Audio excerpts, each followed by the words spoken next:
Sa nangyari ngayon kay Jasmine, unti-unti nang makikita ni Marge ang totoong motibo ni Thea sa relasyon nilang dalawa ni Paolo na magkasiraan.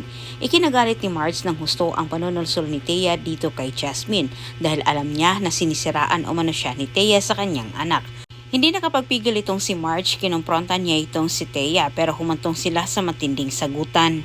Hindi nagbibiro itong si Marge sa banta niya dito kay Thea pero hindi naman nagpatinag ang maldita bagkus mas lalo pa niyang ginaganahan na paninira sa kay Marge.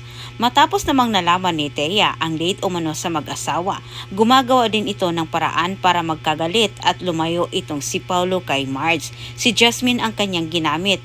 Muling sinusulsulan ni Thea itong si Jasmine para umalis ito. Bigyan ni Paolo at Marge ng oras ang kanilang isa't isa. Sa gitna ng kanilang pag-uusap, wala silang kamalay-malay na itong si Jasmine ay sinuway na ang utos ng inang si Marge. Nang makita naman ni Thea ang pag-alis ni Jasmine at kanyang anak, hindi siya gumawa ng paraan para pigilan ang dalawa bagkus hinayaan niya dahil ang kanyang gusto ay masira umano itong si Marge sa kanyang anak at lalo na kay Paolo. Nasabi sa isip ni Thea, kapag may mangyari umano kay Jasmine, sigurado siya na si Marge umano ang sisihin ni Paolo.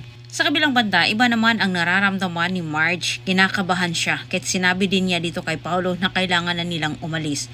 Pero nagtanim ng sama ng loob ang asawa dahil gusto niya na lubusin ang kanilang pagsasama. Maaari pa sanang mapigilan ni Marge ang may mangyaring masama sa kanyang anak kung pinagkikinggan nito ang kanyang nararamdaman. Ngunit dahil ayaw niyang biguin ang kanyang asawa, binagbigyan niya ito.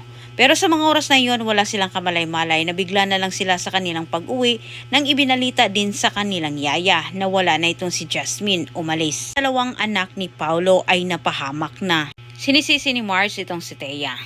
Katwiran nito kung hindi umano nito sinusulsulan ang kanyang anak, tinuturuan ng gumawa ng masama ay hindi umano mangyayari ang mapahamak ang dalawa.